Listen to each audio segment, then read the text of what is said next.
project. The project is called the Professional Values Project, and it's about the development of an online learning resource to support learning and internalisation of the NHS values for all students undergoing professional education under the auspices of Health Education England. It's a development of the UEA's Professionalism Charter, which we've been using since 2011 and has proved to be quite successful.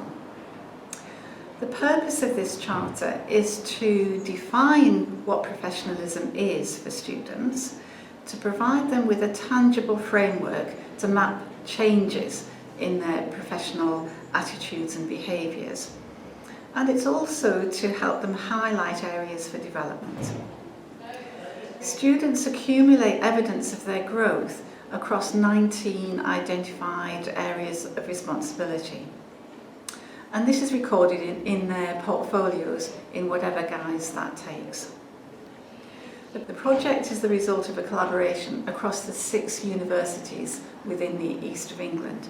So that includes ourselves, the University of East Anglia, and also the University of Hertfordshire, University of Suffolk, Anglia Ruskin University, University of Essex, and the University of Bedfordshire.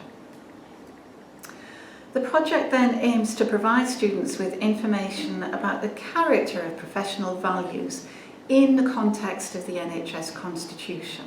So it explains it for you. It also provides students with the opportunity to record the development of their skills. So it's a very positive thing about achievement. You might then ask, well, why does professionalism matter? Well, we would say, of course, it does matter because caring for people, whether that's in a social setting, a health setting, or in education, caring for people has to have 3 key components. A service, if we're to provide it, has to be effective, safe, and acceptable. Lately, though, there's been a recognition that the last component of care, i.e. being acceptable, has been somewhat undervalued. This has led to concerns that professionals in health and social care don't really understand the values that society expects them to uphold, and this can lead to catastrophic failures in care, such as we've seen in the Mid Staffordshire Trust and at Winterbourne. Unfortunately, such failings are neither new nor novel. There have been reports on care failures for years and years. So this is our small attempt to do something to put that right. It's now recognised that we have to be explicit to our students about the values we expect professionals to hold and how we expect these values to be demonstrated through their behaviours.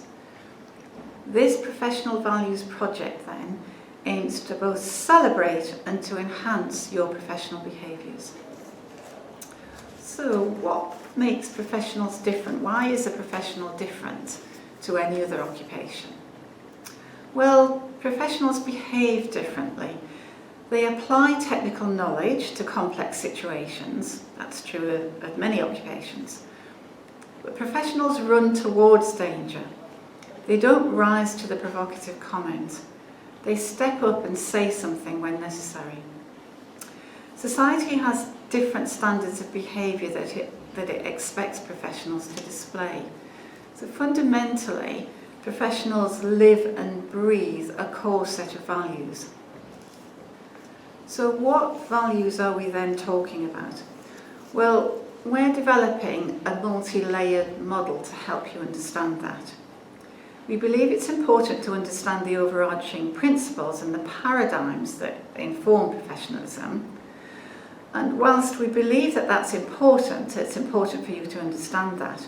But it's also necessary for you to understand the fine detail of the exact behaviours that we expect every day. So the key principles are of honesty, fairness and respect. And we think that these apply in the context of yourself, of others, and of the profession itself. We believe you have to apply these values to your own behaviour and to yourself first and foremost. Are you honest with yourself? Fair to yourself? Do you respect yourself? Because if you don't, then how can you demonstrate these things with others? When it comes to applying these principles to others in your profession, we stretch the definition of respect to include having the respect to have the knowledge expected of you by your patients or by your clients. And also, we expect you to respect and uphold the regulatory requirements of the profession. So, those are the principles, and within that we've identified 5 concepts, or chapters if you like. These are moral and ethical values, professional competence, commitment to improve, managing self and others, and personal accountability. Then, further into the model, digging a little bit deeper, we've broken these concepts down into 19 subsets of skills. So there's about 4 or 5 according to each of the concepts. The idea being that you can see on a day-to-day basis that it's very often the small things that you do consistently every day that matter just as much as the big dramatic things. For example, for the moral and ethical values, the things that we'll be looking for are altruism and respect, empathy and compassion, honesty and integrity, and trust and dependability. There's nothing surprising or new about those things, but we're just making it very explicit for you. For professional competence, we're looking for professional reasoning, competence in skills, showing initiative, and judgment. Many people think that the very essence of professionalism is the ability to make wise judgments, which of course is easier said than done, but we can all strive for that. For commitment to improve, we'll be looking for the capacity to undertake reflective practice, to show self-awareness, and to respond appropriately to supervision. For managing self and others, that includes things like organisation, oral communication, and written communication. And for personal accountability, that includes things like maintaining appropriate relationships, confidentiality, cooperation, professional presentation, and taking responsibility for yourself, for the profession, and for others. We believe that actually these values are very appropriate to any profession, not just in health and social care. However, for the purposes of the project, we'll be focusing on things including nursing, midwifery, operating department practice, the therapies of physiotherapy, occupational therapy, speech and language therapy, pharmacy, diagnostic radiography, paramedic science, and social work. So what I'm going to do now is hand you over to Katherine, who's going to explain a little bit more about how our model works. So we believe the principles that we're talking about, these professional values, are common across all of these professions. As professionals, you have to work in a multidisciplinary team, so it's critical that you all have a common understanding of core professional values, even if you might apply them using slightly different specific skills depending upon the context of your profession. So at this beginning level, we are very much focusing on ensuring you understand the concepts and definitions of the professional values. There's 19 of them, it takes a bit of time to get through. But we're keeping all our examples quite simple, and it's usually about a single key value to make sure that you definitely understand what we're talking about. So if at the end of this module you think that was simple, you're right, it's supposed to be. We will introduce more complexity at higher levels. One of the key models informing our development of this online resource is that of appreciative inquiry. This model is based on the assumption that the questions we ask will tend to focus our attention in a particular direction, that organisations and people evolve in the direction of the questions they most persistently and passionately ask about. We've already mentioned a huge number of reports on failures of care that have been created over the years. But unfortunately, it's notable that these reports have not led to a substantive and consistent change in the culture of care. More reports on similar failures are always being written. Appreciative inquiry suggests that excessive focus on dysfunctions can actually cause them to become worse, or at least fail to allow them to become better. By contrast, appreciative inquiry argues that when members of an organisation are motivated to understand and value the most favourable features of its culture, it can make rapid improvements. This is why we're focusing on positive examples of professional behaviours. Whilst we acknowledge errors and wrongdoing, what we wish to teach you is how you can succeed in demonstrating professionalism. We're looking to give you examples of how to behave in a professional manner, what supports that behaviour, and how this behaviour can be improved. We believe that whilst it's important to understand what differentiates good from poor professional behaviour, good behaviour is not necessarily just the opposite of bad behaviour. For example, hitting someone is always going to be regarded as poor professional behaviour. But if I just, whilst caring for you, don't hit you, are you really feeling cared for? It's not really demonstrating professional behaviour sufficiently. Positive professional behaviour means undertaking many positive, often small actions that reflect your underpinning values, and these add up to good quality care.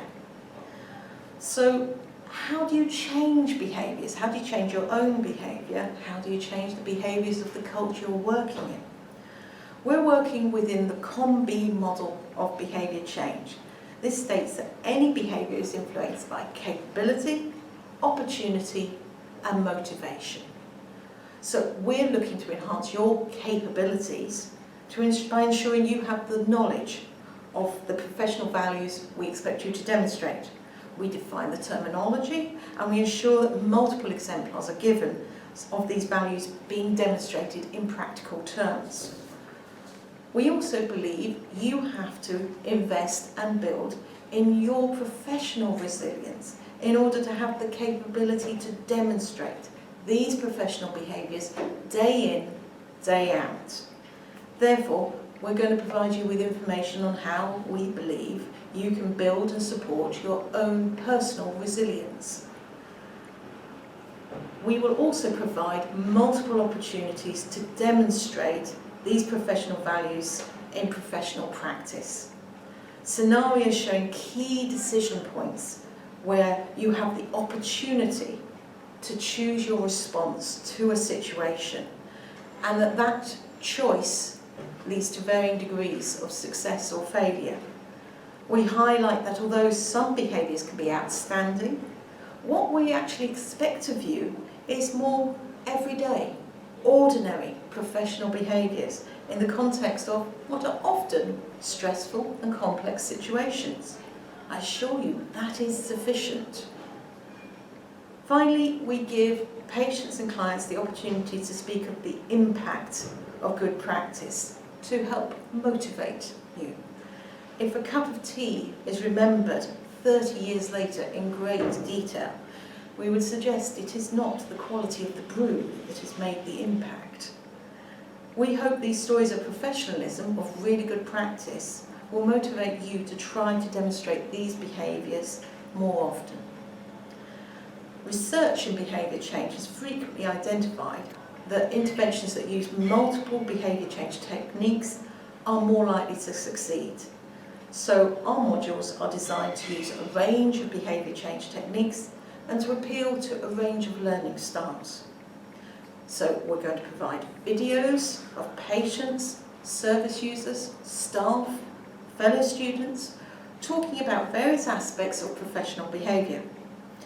We have focused on positive exemplars here, so you can see how impactful getting it right can be. We're also going to provide you with brief scenarios. Then we will ask you, what would you do next? And provide you with 5 different directions you can go to from this point. Those directions range from good practice to poor. At the beginner's level, you're just going to be asked to identify the best practice, the best option. Obviously, your choices will vary according to your level of knowledge, your interpretation of that scenario, and what you believe your values are. Therefore, what we're emphasising here is not so much getting the right answer. Computers are simple beasts, they can only give you a singular answer to our questions. But actually what we're more interested in is that you made a good argument for why that's the right answer in the context of the values we're talking about. We're hoping that by providing these sorts of scenarios in a nice, stress-free environment as you're watching stuff online, that you can think it through and think how you might react in real life. And these scenarios at the beginning level are very much placed in student context. You're in a lecture, you're out shopping, you're on placement. And they're relatively simple and non-confrontational, but I can assure you they will get a bit more challenging at the intermediate and advanced levels of this professional values project. Then we're asking you to look at this in a reflective manner. As part of this programme, we'll ask you to reflect on your own personal practice and the practice of others to identify when professional values have been demonstrated. We hope this will allow you to develop a better understanding of the concepts of the professional values and to more clearly identify them in everyday practice. You'll be asked to reflect on whether the values demonstrated were positive or negative and on any improvements that could have been made in your own behaviours in particular for the future. There is the potential for these reflections to be inserted into your own professional portfolios as appropriate. Achieving this standard, achieving the standard of delivering professional values on a consistent basis is really challenging, and we acknowledge that. As a student professional, this is something you're going to need to work on. Once qualified, you'll continue to need to work on this. You will, as we will repeatedly talk about, there are minimum standards below which no professional should ever slip. For example, it's never acceptable to hit somebody. However, there's also standards of behaviour that fall below the ideal and could do with improvements. For example, swearing at somebody. And you will sometimes demonstrate these behaviours. You will sometimes see these behaviours being demonstrated by professionals when you're on placement or in lectures. These failures are not to be used as proof that no professional can demonstrate these behaviours. Nobody does. Nobody is perfect. Well, no. Being human is one thing, but we expect you to be professional.